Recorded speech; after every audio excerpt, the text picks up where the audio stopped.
ब्रह्मा, विष्णु, महेश, जय मां पराशक्ति। एक हिंदू हैं आप, एक सनातनी हैं आप, एक भक्त भी आप जरूर होंगे। भक्त तो कोई भी हो सकता है, लेकिन एक साधक हर कोई नहीं होता। एक भक्त और एक साधक में बहुत बड़ा डिफरेंस होता है। जैसे आप हनुमान जी के भक्त हों, आप भगवान भोलेनाथ के भक्त हों, भगवान श्री हरि विष्णु जी के भक्त हों, या फिर माता पराशक्ति के भक्त हों, तो एक भक्त होने के नाते टीवी पर, मोबाइल पर अगर आपको 72 हुरों के बारे में कोई क्लिप अगर आपको दिखाई पड़ रही है जिनमें कि 72 हुरों का मजाक बनाया जा रहा है, तो यकीन मानिए अगर आप सिर्फ एक भक्त हैं तो आप भी उस मजाक में जरूर शामिल हो जाएंगे। लेकिन अगर आप एक भक्त ना होकर एक साधक हैं तो यकीन मानिए 72 हुरों के बारे में अगर आपको सोशल मीडिया पे किसी भी तरह का मजाक करने वाला वीडियो दिखाई पड़ रहा है तो आपको बिल्कुल भी अच्छा नहीं लगेगा। क्योंकि जो भक्त ना होकर एक साधक होते हैं तो उन्हें सूक्ष्म संसार की जो शक्तियाँ होती हैं, जैसे कि यक्ष, गंधर्व, किन्नर, कुबेर, नाग, अप्सरा, यक्षिणी का भलीभांति और मूल ज्ञान हो जाता है। तो अगर उन उच्च स्तरीय साधकों के सामने 72 हुरों का जिक्र आएगा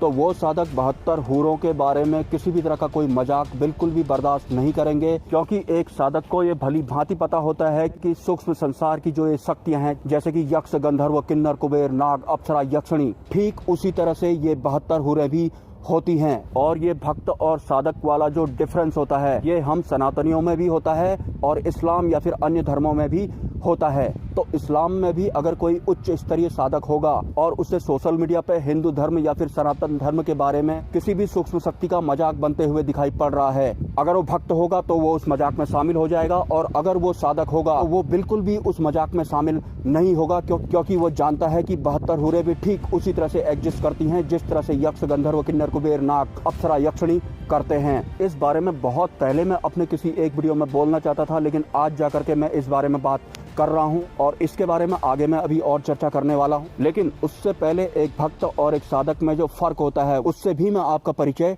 जरूर कराऊंगा। भक्त मतलब जो ईश्वर को कभी कभी याद कर लेता है, कभी कभी पूजा पाठ कर लेता है, और ज्यादातर 99% जो भक्त होते हैं उन्हें उनके बुरे वक्त में ही ईश्वर याद आते हैं, और जैसे ही उनका बुरा वक्त खत्म हो जाता है तो वो ईश्वर या भगवान को एक तरीके से भूल जाते हैं। भक्त को पता तो है कि ईश्वर हैं, लेकिन कभी उन्होंने ईश्वर की तरफ बढ़ने की कोशिश नहीं की, कभी भी ईश्वर को जानने की कोशिश नहीं की। इसके विपरीत जो उच्च स्तरीय साधक होते हैं वो डायरेक्ट ईश्वर की तरफ ही बढ़ते हैं कि ईश्वर कैसे हैं, कौन है, ये कैसे काम करते हैं। उच्च स्तरीय जो साधक होते हैं उनका जो नेचर होता है वो उनके उसी ईश्वर की तरह होने लगता है जिस ईश्वर की वो साधना कर रहे हैं। ईश्वर या फिर सूक्ष्म जगत की अन्य शक्तियों की तरफ बढ़ने की वजह से ही साधक को सूक्ष्म जगत की शक्तियां प्रत्यक्ष रूप से, मतलब खुली आंखों से दर्शन देती हैं, जो कि एक सिंपल से भक्त के साथ 1% भी नहीं होता। और जो कॉमन भक्त होते हैं वो ईश्वर के पास जाते भी हैं तो अपनी कोई इच्छा लेकर ही जाते हैं और उसके बाद घर वापस आ जाते हैं। लेकिन जो उच्च स्तरीय साधक होता है,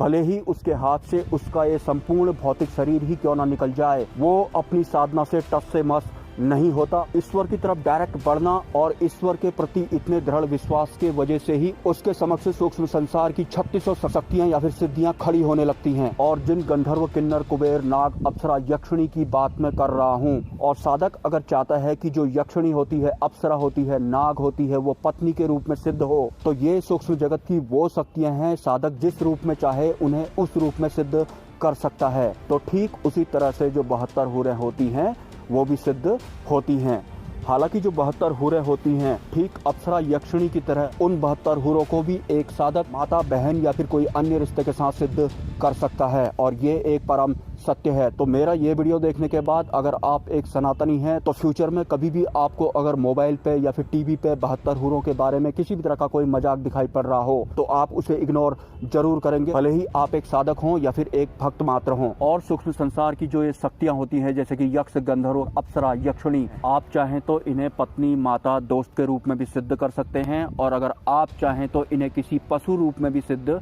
कर सकते हैं। जिस रूप में आप चाहेंगे सूक्ष्म जगत की ये शक्तियां उस रूप में सिद्ध हो जाती हैं। जैसे आपने जिन्न के बारे में सुना होगा, जिन्न तामसिक भी होते हैं, सात्विक भी होते हैं, या फिर मैं ये कहना चाहूँ आप चाहें तो जिन्न को तामसिक रूप में भी सिद्ध कर सकते हैं और सात्विक रूप में भी सिद्ध कर सकते हैं। और जैसे कि मेरे पीछे ये पेड़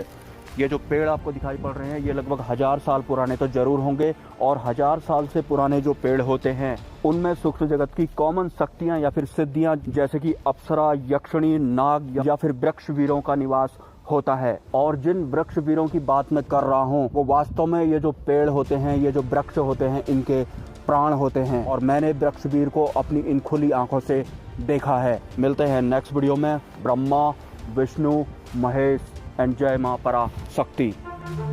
ये जो लोग सोशल मीडिया के वीडियोस देख करके एक दूसरे के ईश्वर का मजाक उड़ाते हैं, उन लोगों से मैं एक बात कहना चाहूंगा, आपकी जो धार्मिक किताब है कम से कम उसके हिसाब से ही जीने की कोशिश कर लेते, वो भी तुम लोगों से होता नहीं। अगर तुम अपनी धार्मिक पुस्तक के हिसाब से ही नहीं चल सकते तो जिस ईश्वर को आप लोग मानते हो उस ईश्वर की तरफ डायरेक्ट बढ़ने के लायक तुम लोग कभी बन नहीं पाओगे। तो तुम्हारे इस निम्न स्तर के होने की वजह से ही जो ये सोशल मीडिया है ये तुम्हें अपनी बातों में घुमा देता है, वरना जो साधक होते हैं उन्हें क्या गलत है और क्या सही है वो साफ साफ दिखाई पड़ता है। वो इस तरह की सोशल मीडिया पे परोसी जाने वाली उचक्की बातों पर ध्यान नहीं देते।